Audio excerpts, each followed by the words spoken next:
Hello everyone, and welcome back to Infantry Only Fire Emblem 4, the only Fire Emblem Let's Play series on YouTube where I am slowly starting to run out of funny things to say in this opening bit. Now, last time we explained the game more than we actually played the game. So this time, on this Let's Play, I think we should play the game more than we explain the game. And before we get to playing the game, I want to explain some things. As always, I want to get mushy on y'all and thank you for the incredible amount of views on the last episode. It is 240 as of the time of this recording. And I also want to remark that I'm surprised this series has been keeping up very consistent levels of views. Normally new series tend to fall off around like episode 3 for anything Let's Play or YouTube related. But y'all have been coming back here and have been coming in strong. So thank you very much for that. I really do appreciate it. And with that out of the way, let's actually get started on kicking some ass. Before we're allowed to kick some ass, we need to take care of the arena. And in light of the normal long bullshit I spew here, I'll just give you the rapid fire points. Du promotes to Thief Fighter, Lewin promotes to Sage, Ideen promotes to High Priest, Jomke promotes to Sniper, and Holm promotes to level 18. And with that out of the way, let's get this chapter started. The first castle we have to capture is a very straight shot from where we start. All we gotta do is walk along the trail and get everyone up there.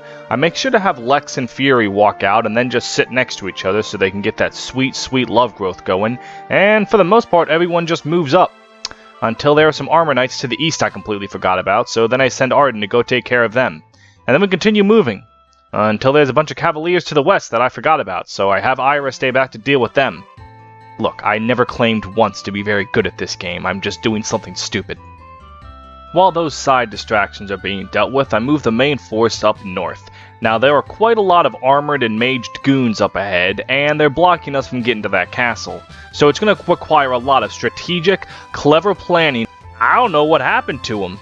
Like, Lewin walked up there, I blinked, and then they were all gone.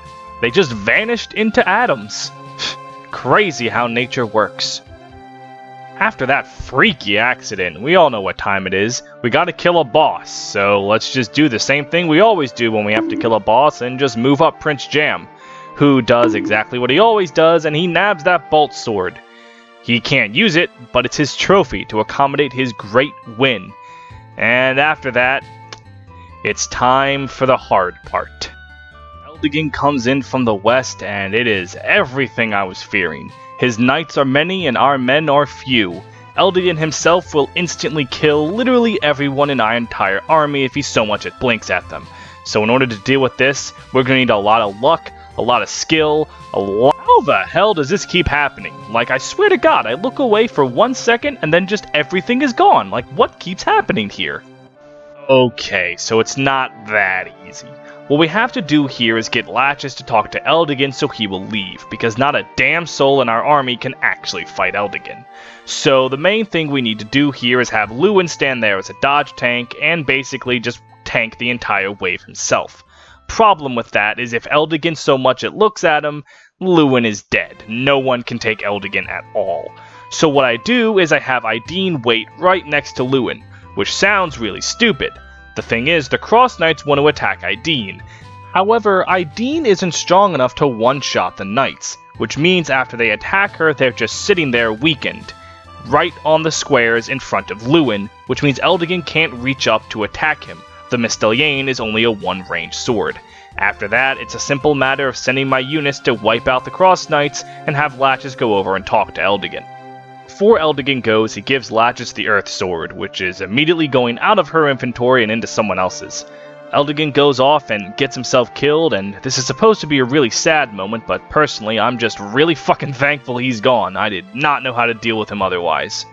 And with that, it's finally time to kill Chagall for the second time, but for the real this time. Now, in front of Chagall, he has a bunch of goons, as you would expect. Now, this is again going to be something we need to plan around. So we got to gather our men, take a very careful approach, and he can't keep getting away with this! Side note, I forgot to mention, after the capturing the first castle, Deidre got kidnapped. I don't have a joke here, I just forgot to mention that fact and felt like it might be important. I don't know, just a little bit. Once Chagall finally bites the dust for good, we have the final part of this chapter. A fuck ton of pirates to the north. Now, thankfully, we have 3 new units to help us. Not thankfully, they are completely separate from the entire cast, and we are going to have to go save them. However, 2 of those 3 units are our final 2 ladies of this generation, and you know what that means. Time for me to stop the pacing of the video and explain who I'm gonna get them to fuck! Thankfully, Tailtil isn't too difficult to discuss. She has 2 magic children, so any magic dad is good. And since Azel is tied up with Aideen, that leaves Lewin and Claude, and I'm picking Lewin. Tinny will get incredible stats from Lewin and Tailtil both, really helping out her in the magic department. Now, the interesting thing to talk about is going to be Arthur. Now, Arthur is in a bit of a tricky spot. When he promotes into the Mage Knight class, which gives him a horse. Normally, this is what makes Arthur really good. Problem in this run is obviously the whole horse thing. So he has to go the entire run unpromoted. Now, my thought process is giving him Forsetti helps amend this, because Forsetti is a win button. However, you might make the observation that I would want to leave Tailtil unmarried, because Arthur's replacement, Amid, doesn't get a horse on promotion. He becomes a mage fighter and gets a sword instead. And maybe in the case of unpromoted Arthur versus promoted Amid, that might be the only way Amid is ever better than Arthur. The problem is Tinny. I'd be screwing her over too, so I can't screw her over that badly. A promoted Tinny and an unpromoted Arthur is going to be much better than whatever Amid can do, so sorry Amid, you almost got a chance to be relevant in a Let's Play. Almost. I'm going to go on record here and say that Brigid is probably the least important person to pair off in the game, because no matter who you pair her up with, Fabale is going to be really good, and Patty is going to be pretty bad.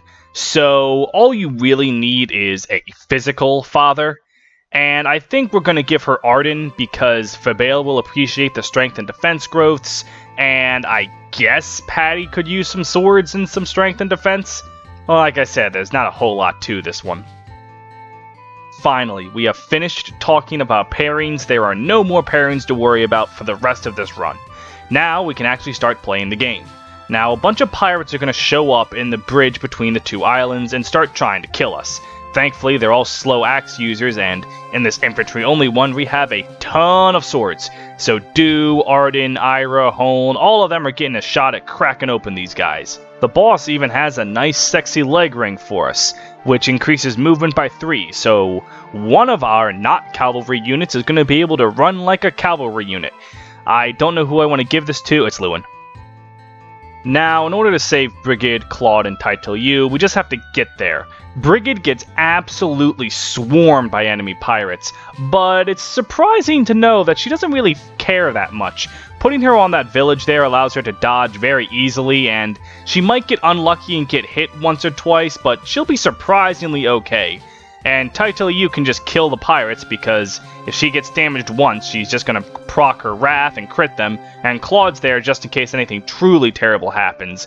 So, despite being surrounded on all sides by pirates, it's not as bad as it looks.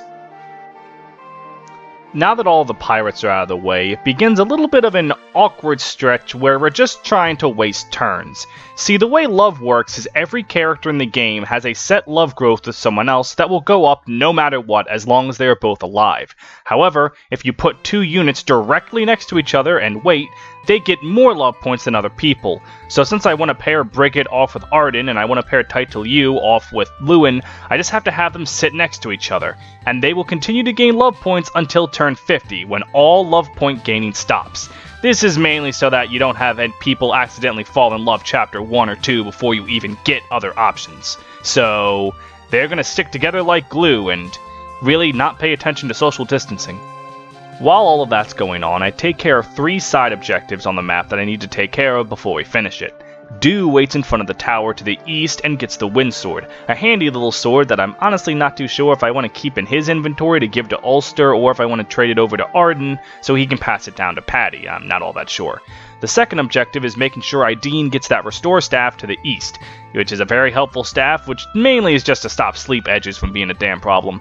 And then the third thing to do is make sure that Aideen talks to Brigid so that Brigid can get the Ufel, and at that point, her offensive potential skyrockets, as does her ability to drain her own wallet. Finally, the last thing I take care of is going through the arena with Tailtil and Brigid. Brigid, super easy, I don't even need the Ufel.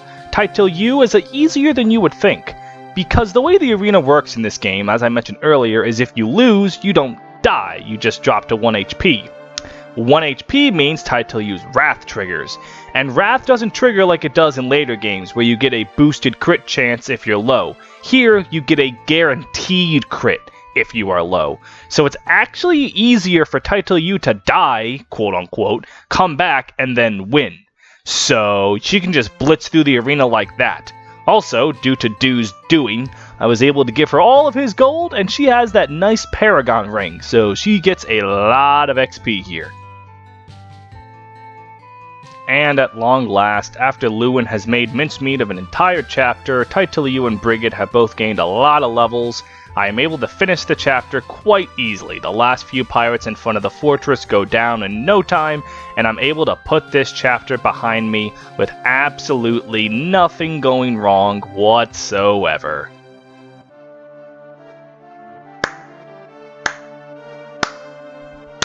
I love it. I fucking love it! Sorry about that, folks. Well, you see, what happened here is Finn's love growth with Brigid and Title U is so high, because he leaves at the end of that chapter, that if you manage to kill Chagall at 18 turns, they will actually fall in love with each other, no matter what, due to how high their love growth is. Now, this is fairly easy to avoid, just don't kill Chagall that quickly, or have Finn already married to someone else. I killed Chagall, I went through the footage, at exactly the turn needed for them to fall in love and have this happen. I literally LTC'd Brigid out of her right pairing on an infantry only run. I don't even know how that's fucking possible. Well, okay, I actually do have an out here. You see, I made a save file before I seized the first castle because I thought to myself seizing this early and having Eldigan come in might be a mistake. But that means I would have to replay the entire chapter from that early on just to fix Brigid's pairing, when I've gone on record saying that it really doesn't matter what pairing she has. And am I really gonna do that? The things I do for Arden.